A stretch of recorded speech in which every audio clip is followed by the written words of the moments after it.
बिहार के सियासत में इन दिनों जो कुछ भी हो रहा है पूरी तरह से स्क्रिप्टेड है।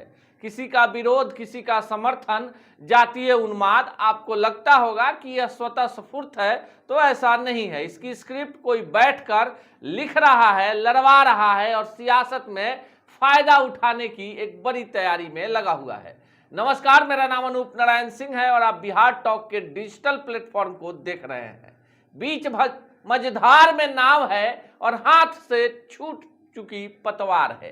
शीर्षक देखकर आप कई तरह के सियासी बयानों को लेकर जेहन में सवालों को लेकर बैठे होंगे, लेकिन इस एपिसोड में, इस वीडियो में हम आपको बताने जा रहे हैं कि किसकी नाव मझधार में फंस गई है और किसके हाथ से पतवार छूट गई है।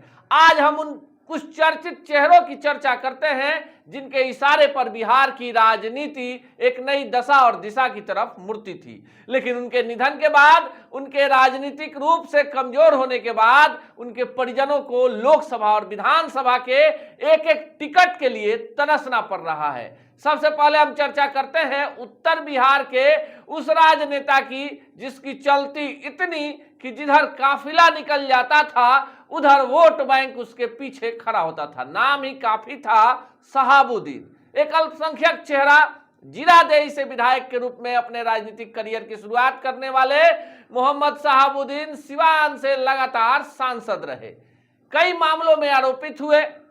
इसी क्रम में जेल जाना हुआ। सदस्यता जो थी लोकसभा की वो स्थगित हो गई और उसके बाद उनकी पत्नी हिना साहब लगातार उनकी विरासत को बचाने के लिए उनके ही मूल दल राजद से चुनाव लड़ती रही, पर चुनाव नहीं जीत पाई। कई बार ऐसे मौके आए जब हिना साहब को राज्यसभा या विधान परिषद में होना चाहिए था, पर हिना साहब को मौका नहीं मिला। स्थितियां इतनी बदतर हो चुकी है कि इस बार सिवान से हिना साहब खुद राजद से चुनाव लड़ने के मूड में नहीं है। ऐसे में एक बड़ा सवाल उठता है कि जो शहाबुद्दीन पूरे उत्तर बिहार ही नहीं, पूरे बिहार के मुस्लिम कौम, अल्पसंख्यक वोटरों को एकजुट रखते थे राजद के लिए, आज उनके परिवार को हाशिए पर क्यों छोड़ दिया गया है। दूसरे परिवार की भी चर्चा करते हैं। यह नाम है पंडित रघुनाथ झा का। पंडित रघुनाथ झा का कद बिहार के ब्राह्मण राजनीति में कितना बड़ा रहा। बिहार सरकार में मंत्री रहे, मुख्यमंत्री की रेस में हुआ करते थे। मूल जिले शिवहर को छोड़कर गोपालगंज से उन्होंने चुनाव लड़ा, उसके बाद वहां से भी सांसद हुए, केंद्र में मंत्री बने, उनके पुत्र राजद के विधायक बने, लेकिन उसके बाद मूल पार्टी उनके परिवार को भूल गई। कहाँ है रघुनाथ झा के परिजन, आप भी नहीं जानते होंगे, लेकिन उनके जो पोते हैं पंडित राकेश झा भाजपा के बैनर तले इन दिनों पूरे बिहार के ब्राह्मणों को एकजुट करने में लगे हैं। पर जो परिवार, जो विरासत, जो सियासत बिहार में ब्राह्मणों के वोट बैंक को तय करती थी, वो परिवार आज एक एक टिकट के लिए तरस रहा है। तीसरा नाम, ये नाम भी उत्तर बिहार से है, नाम है सीताराम सिंह का।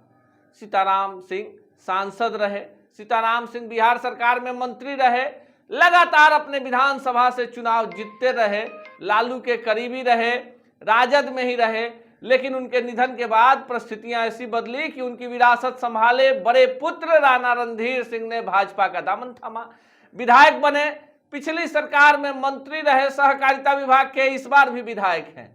छोटे पुत्र राणा रणजीत सिंह प्रशांत किशोर के बैनर तले उत्तर बिहार में एक बड़ा चेहरा बने हैं। लेकिन जो मूल पार्टी है, जो कहानी है कि बीच मझधार में नाव और छूट गई पतवार।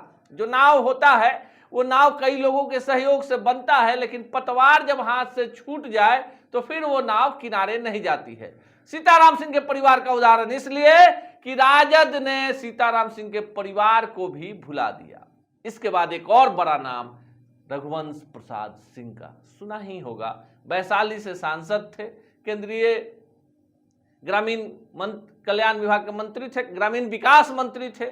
बिहार में सड़कों का जो आप जाल देख रहे हैं, ये रघुवंश बाबू की देन है। रघुवंश बाबू के विरोधी भी मानते हैं कि वैसा ईमानदार और जुबान का पक्का नेता बिहार में विरले ही हो पाते हैं। ये वही रघुवंश प्रसाद सिंह हैं जो मरण शैय्या पर पड़े थे और उन्होंने राजद के अंतिम समय में राजद से नाता तोड़ लिया। रघुवंश बाबू इस धरती पर नहीं है, पर उनके बेटे कहां हैं किसी को पता नहीं है। पहले जदयू के दामन में गए, फिर राजद ने उन पर मरहम लगाने की कोशिश की। जो व्यक्ति बिहार की राजपूत राजनीति को एक नई धारा देता था, आज उसका परिजन एक एक टिकट के लिए तरस रहा है। अब सीधे लिए चलते हैं भागलपुर। सदानंद सिंह का भी नाम आपने सुना होगा। बिहार विधानसभा के अध्यक्ष रहे सदानंद सिंह, कांग्रेस के अध्यक्ष रहे। उनके बेटे हालांकि राजनीति में सक्रिय हैं, पर जिस तरह से राजनीति में बड़े चेहरे भुला दिए जाते हैं, कमतर ही ऐसे परिवार हैं, बड़े परिवार हैं जिनकी दूसरी और तीसरी पीढ़ी राजनीति के पायदान पर आगे बढ़ी है। आज के एपिसोड में फिलहाल इन्हीं नामों पर चर्चा को विराम देते हैं, लेकिन इस एपिसोड को जारी रखेंगे और आपको बताएंगे कि सियासत में विरासत कैसे बीच मझधार में पतवार की भांति छूट जाती है। मूल दल जो होता है कैसे उनके परिजनों के चेहरे को तो यूज कर लेता है, लेकिन बाद में उनके परिजनों को बड़ा मुकाम नहीं दे पाता। चलते चलते एक नाम की चर्चा कर ही लेते हैं। वो नाम है कैलाशपति मिश्र का, जो बिहार भाजपा के भीष्म पितामह कहे जाते हैं। हालांकि कैलाशपति मिश्र ने आजीवन विवाह नहीं किया था, लेकिन अपने भाई के बच्चे को गोद लिया और उनकी जो पुत्रवधू थी दिलमणि मिश्रा, उन्हें भाजपा ने विधानसभा का टिकट भी दिया था बक्सर के एक विधानसभा क्षेत्र से, और वहां से वो विधायक बनी। लेकिन कैलाशपति मिश्रा के निधन के बाद वहीं भाजपा दिलमणि मिश्रा को भूल गई। दिलमणि मिश्रा रोती रही। एयरपोर्ट से लेकर दिल्ली के गलियारे तक में जिस कैलाशपति मिश्रा की तूती बोलती थी, बिहार में आज जितने लोग भाजपा के नाम पर ऊंचे स्तर पर हैं, सब कैलाशपति मिश्र की पाठशाला के छात्र रहे और उसी की पुत्र बहू रोती रही। कोई आंसू पोंछने वाला नहीं था। लेकिन भाजपा और जदयू जब अलग थे तो नीतीश कुमार ने आंसू भी पोंछा और दिलमणि मिश्रा को बिहार राज्य महिला आयोग का अध्यक्ष भी बनाया। आज के एपिसोड में इतना ही। अगले एपिसोड में आएंगे तो ऐसी ही कहानियों को आगे बढ़ाएंगे। ऐसी ही खबरों के लिए जुड़े रहिए बिहार टॉक से। यूट्यूब पर लाइक और सब्सक्राइब करें, बेल आइकन जरूर दबाएं। फेसबुक, ट्विटर और इंस्टा पर फॉलो करें। धन्यवाद।